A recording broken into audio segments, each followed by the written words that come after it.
ஓப்பன்ஏஐயோட CO வந்து நான் AI மாடலை வந்து ட்ரெயின் பண்ணுறத கொஞ்ச நாள் நிப்பாட்டி வைக்கிறேங்கிற லெவலுக்கு பீதி கிளப்பி விட்டுருக்கு ஏஐ. என்ன பண்ணியிருக்காருன்னா ஆஸ்ட்ரான் ஒரு மாடல் டெவலப் பண்ணிட்டு இருந்திருக்காரு. அது வந்து சைபர் செக்யூரிட்டியை வந்து ஜஸ்ட் ஃப்ராக்ஷன் ஆஃப் த செகண்டில் வந்து ஓவர் கிரைம் பண்ணுற அளவுக்கு டெவலப் பண்ணியிருக்கு. இதை பார்த்த உடனே ஷாக்கான ஓப்பன்ஏஐ டீம் வந்து அந்த மாடலை வந்து ட்ரெயின் பண்ணுறதை நாங்கள் ஸ்லோ டவுன் பண்ணிக்கிறோம்.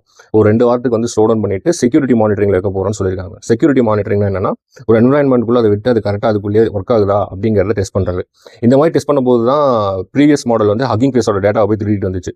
ஸோ அப்போ தான் வந்து தெரிய வருது ஓப்பன்ஏஐக்கு ரெஸ்ட்ரிக்ஷனே கிடையாது. அது நம்ம என்னதான் நீங்கள் கார்ட் ரீல்ஸ் போட்டு ரெஸ்ட்ரிக்ஷன் பண்ணாலும் அது தன்னோட எல்லையை வந்து ஈஸியாக உடச்சிட்டு வருது அப்படிங்கிறத கண்டுபிடிச்சு பெரிய ப்ராப்ளம் போயிட்டு இருந்தது. இப்போ இந்த ஆஸ்ட்ரா மாடல் இப்படி பண்ணுது. அது மட்டும் இல்லை, சைனீஸில் வந்து ஒரு மாடல் வந்து தன்னோட எல்லையை கடந்து போய் டேட்டா திருடிட்டு வருது. இந்த மாதிரி ஏஐக்கு ரெஸ்ட்ரிக்ஷனே இல்லாமல் மிகப்பெரிய அளவில் எவால்வ் ஆகிட்டு இருக்கிறது வந்து ஒரு பெரிய ப்ராப்ளமாக டெக் உலகத்தில் பேசப்பட்டிருக்காங்க. அதுவும் சாம் ஆல்ட்மனே சொல்கிறாரு, நான் ட்ரைனிங் பண்ண போகிறத ஸ்டாப் பண்ண போகிறேன் அப்படிங்கிறது. ஏன்னா இப்போ எல்லாருமே போட்டி போட்டு மாடலை ட்ரைன் பண்ணிட்டு இருக்கும்போது அவர் ஸ்டாப் பண்ணுறாரு அப்படின்னா நம்ம என்ன புரிஞ்சுக்கணும்னா, ஏஐ நம்மளோட கண்ட்ரோலை தாண்டி எப்போ வந்துருச்சு.